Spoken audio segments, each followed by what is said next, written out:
nigga. No, that is the age. Laid up in the bed, bitch. Why would you try to find out I got AIDS? Cause you might have snuck me in. You might have got that sneak. But head up, I don't think you can fuck with me. Don't jump in. Every time it's time for us to take y'all somewhere and get in the field, y'all want to pick and choose who y'all want to fight. So we're gonna assign you some niggas to fight.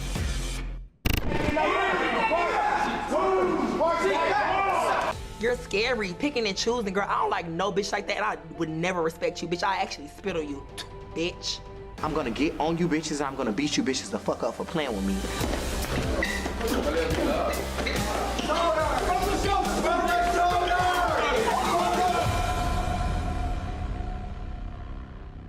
Hey, what's going on, y'all? It's your girl, Tatiana Vixen.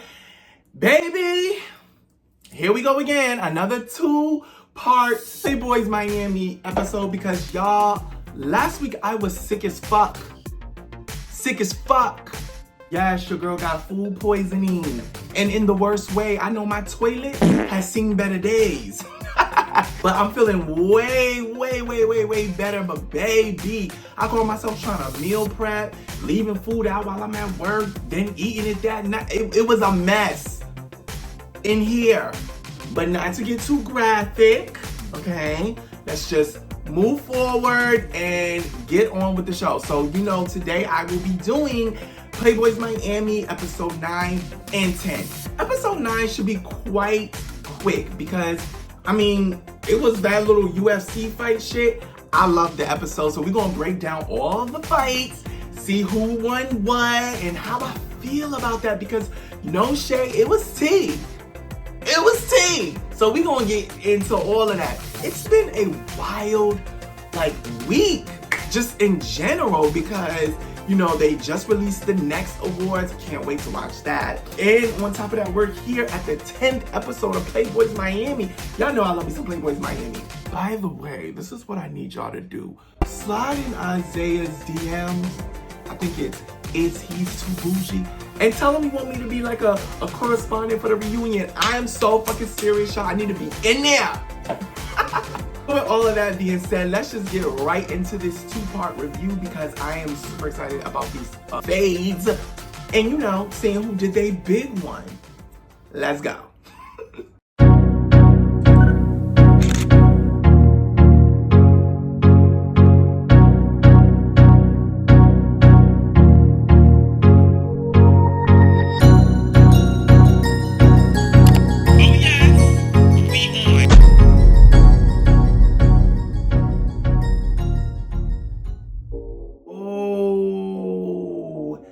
Y'all, tell me how I totally forgot that Pootie and King Glocks ran a fade. Right after Pootie fought Landon, he then ran a fade with King Glocks because some reason, somehow, it was said that King Glocks was running, I guess, between the two, saying what this person said and that person said. Whatever the case is, Pootie ain't like it, so he swung on King Glocks. Definitely snuck the boy. Now, mind you, Pootie is a heavy hitter. So if you got Pootie sneaking you, baby, you in trouble. Even head up, that nigga is something to work with. So when he sneak you, you really in trouble. Now that being said, respectfully, Pootie got that, right? I mean, Pootie got that. But the shade is, King Glocks is like, you know, whatever, okay, you got that, but now I need that. So now they gotta run it again. And just watch this. You just gave me something to do, Pootie. I'm gonna kick my shoes off, and it's still not no beef, bitch. Cause you might have snuck me in, you might have got that sneak. But head up, I don't think you can fuck with me. Okay, maybe don't jump in. He walked that nigga down, broke him down like a pound, y'all. I was like, damn, Pootie, like, you asked for it. All right, break it up. Okay. Now this whole time, no, this whole season, I've been saying, you know, King Glocks, he really be popping it in the confessionals. He really be popping it, even in their face. And I'll be like, show me something. Bitch, show me something. He showed me something. And that's no shade. I love a good fight when it's 2 rounds and each person got it. So this is the best outcome. I love a fight where, okay, you got me round 2, but I got you round 1. Or we was tied. So both boys can walk away from this experience and say, okay, you know, you got the best of me and I got the best of you. We ain't fucking with each other, period. Pootie got that round 1. King Glocks got that round 2. Okay, so we are moving forward. The boys show up to the UFC gym so they could duke it out, but there's, you know, the stakes are high. According to, I think it was Swag, whoever wins, like House A or House B, wins $10,000. Oh, okay, this is kind of cute. Like I said, the budget is budgeting because $10,000 was the winning prize of season 2 Playboy, right? But now this is just prize money within the season. So cute, love that for y'all. Now, of course, they gotta split that amongst each other, so it might break out to, I don't know, $200-300 each. But the point is bragging rights. Okay, round 1. Ant and JR. Now, here's the thing. They were supposed to go 2 rounds. They did not because JR ended up throwing in the towel. So, by default, Ant won. But I wouldn't just say by default because in round 1, Ant, you know, he kind of clocked that nigga and made him, you know, bust his nose a little bit. So, you know, you want to kind of give it to Ant because I don't see no damage that JR did to Ant. So, Ant got that one even before you gave up. No shade. Just saying, JR. Mind you, y'all already know how I feel about the situation between JR and Ant. I'm always going to be team Ant on that one because a nigga steal money from me. I need that. I need that. At the end of the day, I'm team Ant when it comes to that money situation. Like, y'all had to get that.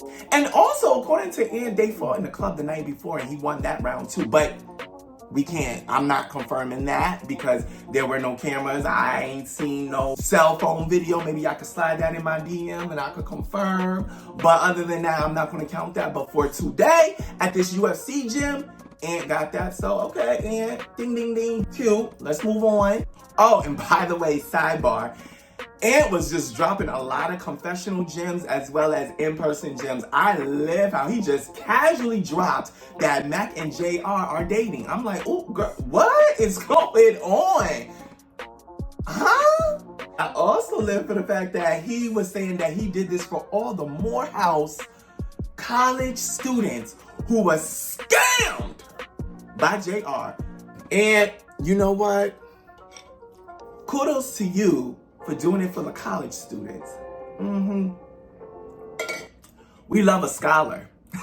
Let's talk about this little moment right here between Mac and Pootie when they was passing each other in the steps and, you know, security was giving what they was giving. So Mac is, you know, I know ain't nobody gonna touch me. I'm kind of team Pootie on this situation where he's like, why are you giving all of that? Mac, no shade. Didn't you and Pootie make up in the house? Like, didn't y'all declare, you know what, it's no beef. You did what you did. I did what I did. It is what it is. Yeah, so at the end of the day, why are you moving like that on the steps? Don't get me wrong. I get, you know, you just never know, right? Keep your head on a swivel. But, like, Pootie wasn't on that. I don't know why you giving all of that when y'all two made up in the house before you left House B. Calm down, boo. Okay, next up is Landon and Qatari. Now, this situation is a bit weird. Yes, so apparently Landon want that with Qatari because Qatari was talking to an ex-boyfriend of his. This ex-boyfriend, I believe, is Gigi Clocked It. Here's the thing. Qatari talking to Gigi Clocked It after Landon is Landon's reasoning for wanting to fight Qatari. So here's the thing. I'm still trying to understand the base of the beef. Because I'm like, okay, if you and Qatari were friends and he talked to Gigi after you, I need that. But if y'all don't run in the same circle, y'all not friends, and this is just a regular homosexual talking to your ex, why are you bothering this boy for that? Like, that's wild. 52 to 24, I mean 2502. Bitch, I fight about my niggas. I don't know about y'all at home, but bitch, I fight about any nigga I had, present, past. Bitch, I don't give a fuck. Bitch, don't fuck with shit of mine. Don't fuck with my old nigga, my new nigga, or current nigga, because it's gonna be consequences and repercussions. Okay, Landon, you a dangerous motherfucker. That's a dangerous motherfucker to be playing with. Listen, any nigga I deal with after this, in the future, if this is your ex, mentality, stay far away from me. Stay far away from me. Lord knows Landon could really bust ass, and I'm just sitting there thinking to myself, like, God damn, like, what if this nigga's ex, like, is fighting like Landon? Like, I don't wanna live in a world where I'm talking to a nigga and I still gotta fight his ex just because the mere fact that's his ex. Like, what? Bitch, I don't even know you. So here's the thing. These two are in the same weight class. They even in the same skin tone. They went 2 rounds. I would say Landon got both rounds. No shade. Qatari, you know.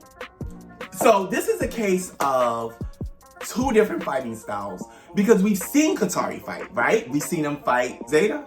We seen him fight Zeta and he got that, right?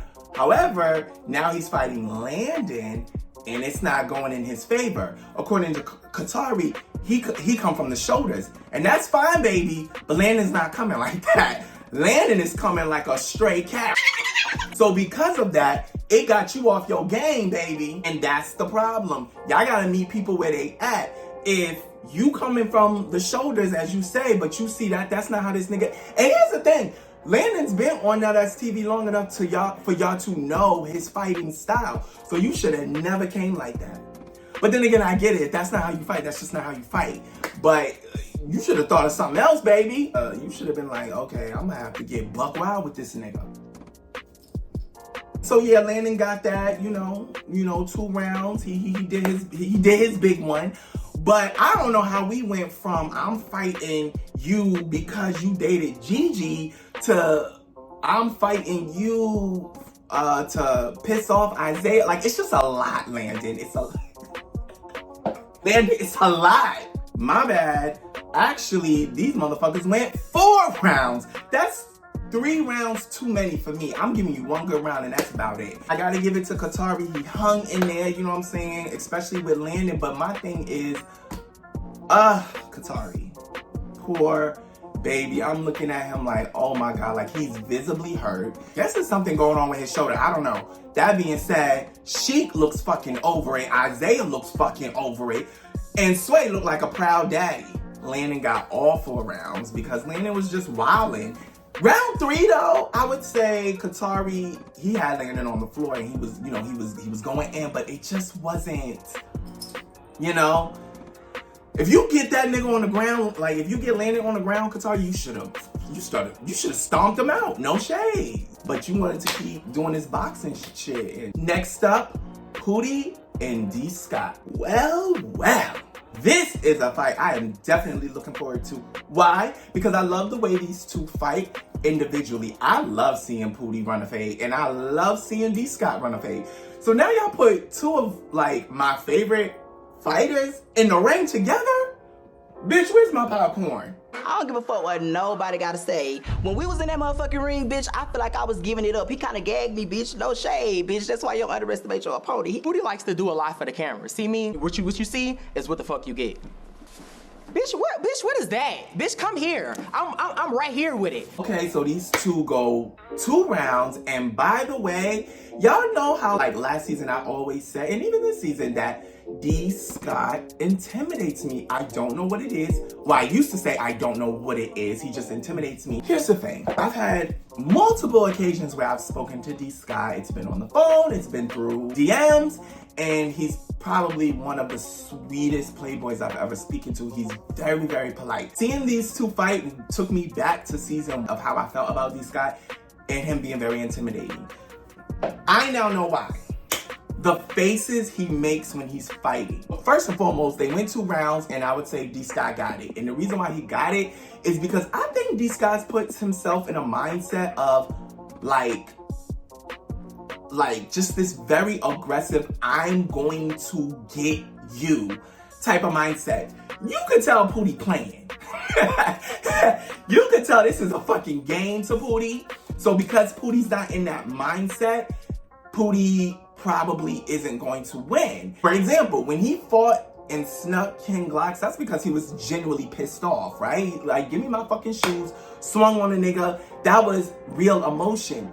This situation is a setup UFC fight, and he's just like, all right, come on, let's get this over with. D. Scott's not giving it like that. D. Scott is giving, bitch, come the fuck here, I'm gonna get you. It's them faces that really be like, oh shit, this nigga, like, just off his face alone, I would be like afraid to fight him, or like while I'm fighting him, I would kind of fold because like, why you giving all of that? 2 rounds, D. Scott got it. But what I will say is I don't think he beat Pootie's ass, to be honest. I just think Pootie got tired. You see it, Pootie got tired. And now we're back here in Miami, and you're getting tore the fuck up again. Bitch, sit this one out. This show ain't for you. Stick to Zodiac House. Okay, so Cashy versus Tay. Now here's the thing, I actually lived for this fight. The thing is, you already know Cashy and Tay already fought, what, like episode 2, I believe, or 3, and Tay, you know, he's a mean duck and weave. Like, he literally beat, like, he's a masculine fighter, and because of that, he is good at ducking and weaving. And what's crazy is, usually men who do that boxing shit, when they fight a bush queen or they fight a bitch that's not with that boxing shit, they lose because them bitches just going in with the scratches and hits and all of that, and they can't keep up or handle that. Tay's a little different. He can keep up and handle that because he's so good at ducking and weaving. And you know, where he fucked up is he already fought Cashy. So now Cashy's going into this battle knowing who his opponent is. Like, okay, we already fought. I already know how you give it up with this bobbing and weaving shit. So Cashy was able to clock him this time. And there was one time he really clocked him, like straight fist to face. And I'm like, oh, Jesus Christ. Damn. But that being said, what? Tay, get up. Hey, poor baby. This nigga said, I am tired. I'm done. Cashy, you got that. Oh my God, I'm looking at him. Poor thing. Oh my God. Like, But you know what? What I loved about this fight is Cashy was so sweet about it. They hugged it out. That's a fight I could walk away from. Like, you beat my ass, but we cool. We know Tay can fight. Put it that way. But we also know that Cashy is a very difficult opponent. So, shout outs to you, Tay. You didn't win. You still walking away with us saying, yeah, but we know that nigga can get in the field. So I believe the last fight of the episode is Sheik versus Rich Zay. Here's the thing, though. This fight makes me extremely uncomfortable, no shade, for 2 different reasons. For Sheik, I hate seeing him fight because he's very handsome. He's a pretty boy. He's a pretty boy, but he still be getting in the field. Like, he just reminds me of the kids that you got you a beautiful young son who just love getting dirty. And you just like, babe, please, your cute little face. Why are you like this? Why do you like this shit? Seeing Rich Zay fight also makes me very uncomfortable because I don't look at him as like that guy because he's so comedic. He's so funny. So seeing him fight is very uncomfortable. I can't take it serious. And 2, like, it's just a lot. It's just weird. These 2 fought and all I felt was some just keep hitting my nuts. Like, some just keep hitting my nuts. I'm trying to fight. You know that shit be poking out. You know, he couldn't help but to look at his freaky ass. Bitch, if you wanted it, you should have just asked for it. Fairy. They kind of end the episode without us really seeing who won. You know, Zay is getting Sheik, Sheik is getting Zay. I'm just like, okay. I don't know who won, but I guess we're gonna see right now because this is a 2-parter. Let's go. And we're back. Okay, so we're gonna get straight into episode 10. We start off, of course, where we left off, which is Sheik and Rich Zay running that fade in the UFC gym. Personally, I think that they spent too much time on their fight without the fact that they had enough dialogue throughout the season. I have not really seen Rich Zay and Sheik go back and forth for us to be watching this fight this long. However, they did go 2 rounds, and if you ask me, personally, I feel like it was a tie. But in the argument of who got more hits in, Rich Zay definitely had more hits. And so that being said, then yes, Rich Zay won. I don't know if y'all seen it or not, but I feel like, I think it was Sheik that posted on his Instagram, nah, House A, we lost. So yeah, that's, I mean, the boys duped it out like we've always asked them to, and this is what the outcome was. It was fairly entertaining, no shade. Now back at House A, Maul, Sheik, and Qatari is having a very interesting conversation. No, I'm saying, so she dates Pootie right now, but she fought you apparently over Gigi, but then while y'all was fighting, she was screaming at Isaiah. Like, which one is it, bitch? Yeah, I'm still kind of confused about that one too. Now, aside from that, the guys are talking about who they wanted with at the reunion, and I love that this conversation was had on camera because now bitches gotta stand on business. And they talking about fighting Metro Zay. Well, not Qatari. Qatari is saying, bitch, Metro Zay, you gotta catch me, ho. And I don't blame him. That's a big bitch. That's a big bitch. You gonna have to catch me if you can, ho. He also says that he wants it with King Glocks. Now, the thing about their little situation, I guess they were friends before this. Friends enough that King Glocks was in his DM asking for extra pieces. If that is the case, Mr. Qatari, I want to see receipts. Show the receipts. I want to see the receipts of King Glocks in your DM begging for pieces, as you say. Here's the thing, I hear this all the time on reality TV, period. Baddies, Bad Girls Club, Playboys, Bad Boys, Jocelyn's Cabaret. Like, I hear it all the time about the girls, in this case the boys, who be asking other cast members for clothes or borrowing things while on set. Rule of thumb, y'all, stop doing that. Because when motherfuckers be ready to throw some shit in your face, that's always the first thing. As a matter of fact, what was that? Oh, Mean Girls.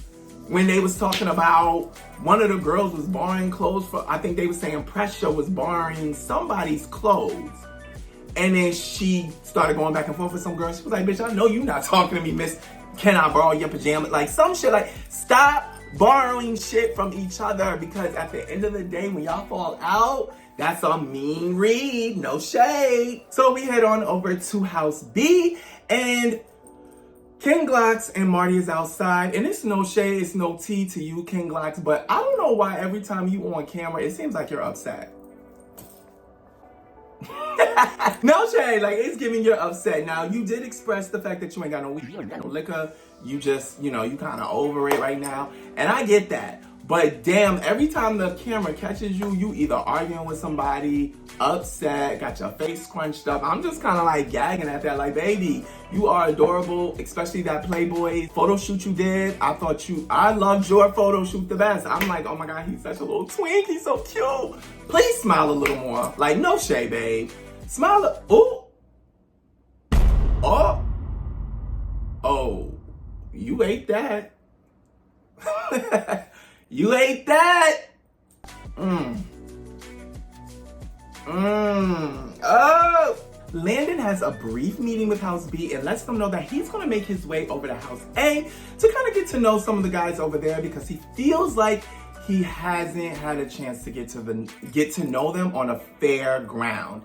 Now, the thing is, he sneaks a little shade in there. He's like, you know, I've been over here, Maul been over there, but I'm the host of all of this shit. I caught it.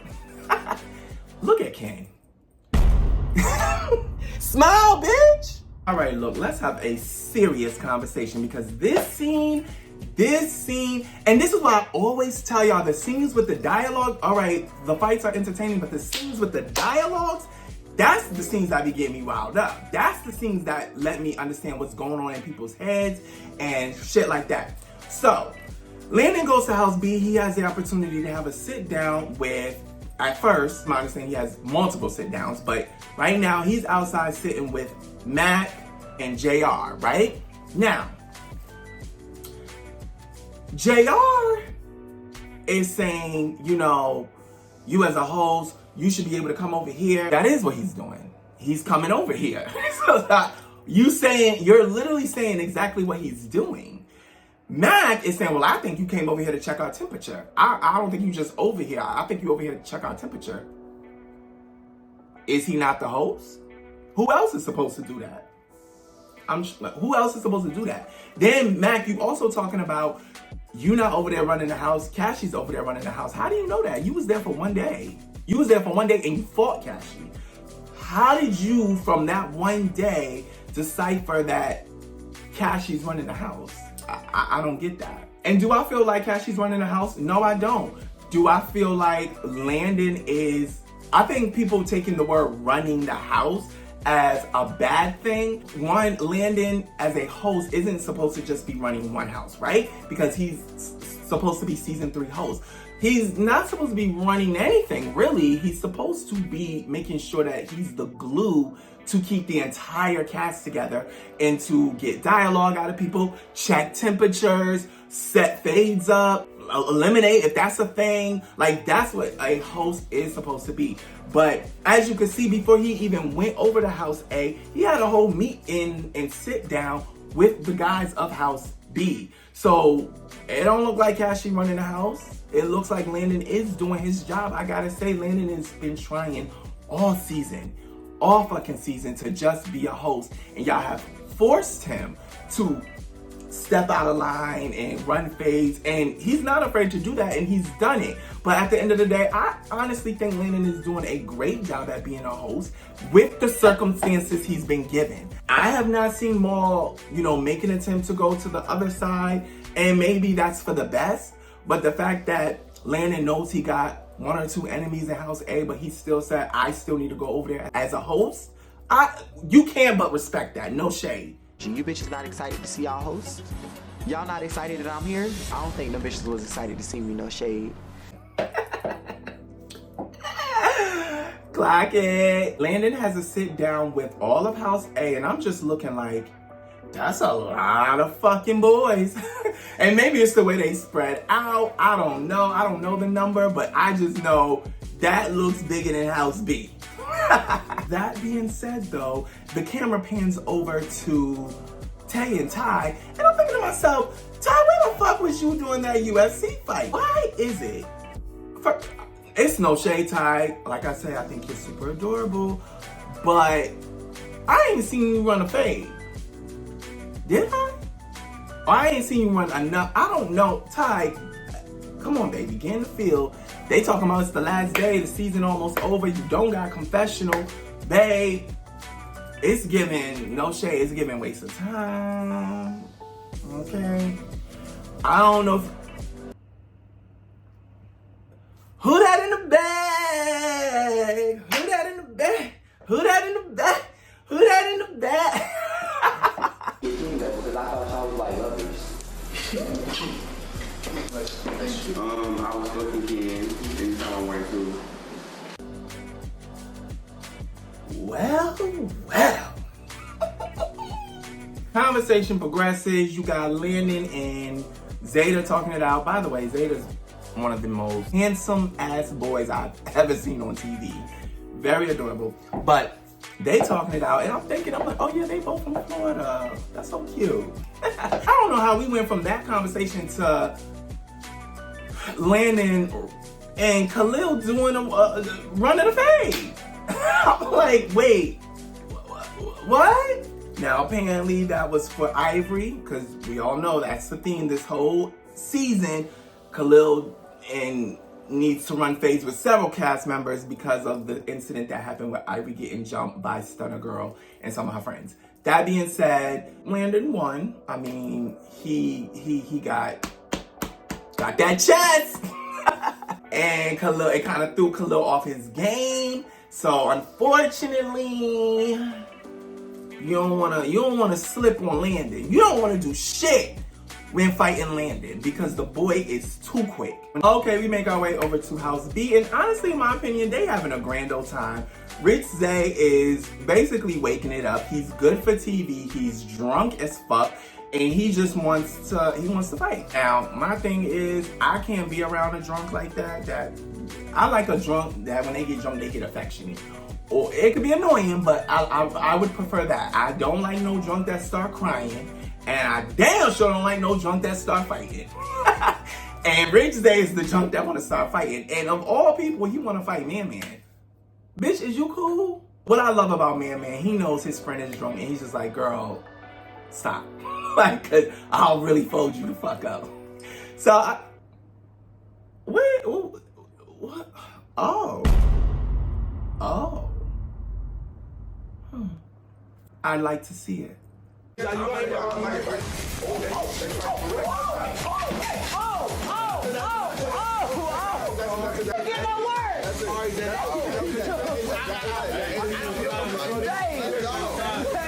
And that's exactly what he received. A punch, or should I say a knuckle sandwich. You know, your sandwich, get it? Man, hungry, sandwich, knuckle sandwich. That bitch socked me dead in my shit, boom. Bitch, we had no choice but to get active, bitch. And I had to take that bitch everywhere she wants to go. We had to get that off. I swear Rizze is a whole fucking key. Girl, go sit down, have a seat. And you know what I just realized? Kashi is the most rational, which is a big difference from season 1 Kashi. Season 1 Kashi was with the shits, the villain, to be honest, but he's completely grown. I've seen the growth season 2. He apologizes a lot. He's understanding. Like, I gotta live for that. No shade. Like, Kashi, a lot of people argue that Kashi is probably a fan favorite this season as well as a star this season. And I love that for him. No shade. At some point I look up and I am at 35 minutes and 50 seconds. I feel like this scene is being dragged the fuck out. We're gonna move on. If I missed something, let me know in the comments, but okay, wrap this shit up. Like, wrap this shit the fuck up. Why are we still on this scene? So over in house A, we're back with Landon. You know, he's doing his visit, and Maul, Mr. Rational, Mr. Logical, sometimes, he made a very good point, and it's been the point that I've been making as well. We don't know if Khalil actually jumped Ivory. There's no footage of it, and no one has came forward and confirmed that it happened. The only person that says she got jumped by him is Ivory. But my thing is, how can that happen with, how can Khalil jump you and record the fight at the same time? If that makes sense. Khalil was there. He confirms that. Khalil recorded the fight, which, by the way, we haven't even seen that. But he confirms he recorded the fight. And he even confirms that she possibly did get jumped, just not him. And so, I believe him. I do. I do believe that he did not put his hands on that girl. And y'all fighting this boy just off the strength of your friend Ivory, which is great and all, but did he? Here we are, almost half a year later.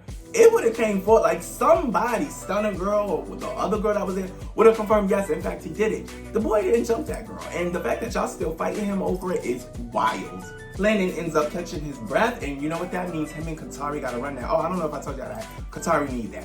So, him and Qatari run that, and no tea, no shade. I never thought I'd see the day when someone got one up on Landon, and Qatari definitely did. So this goes back to what I say when people really be upset, like real life upset, and Qatari definitely was real life upset. He's upset at the simple fact that Landon was fighting him yesterday over a nigga he not even dating, or like a nigga that he's not even attached to. Then on top of that, Landon already had to run that fade with Khalil. He tired as fuck. And here come Qatari like, I need that. And so they ran that. Now, we end the episode with, okay, they fought, that was that, pay it. But here comes Sheik with the follow-up. She came with the follow-up and socked Landon in the face, and I'm just thinking to myself, oh, there's gonna be consequences for that one.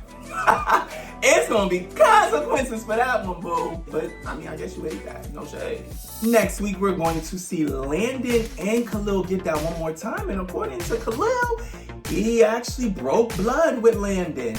And the boys are going to head on over to House B, and that's when we're going to get a fabulous view of Mr. Rizze's cheeks. But aside from that, you know them houses gotta go head up, back to back. It's about to get real crazy in this bitch. Y'all just make sure that y'all are here next week to see it all. Oh yes, we're going to review that, and we're going to see who really ends up on top, House A or House B. That is the question, and it will be answered next week. We gonna see. Let go. All right, y'all, that's all for now, but make sure you like, comment, and share, and best believe I'm gonna meet you there. Sound off in the comments.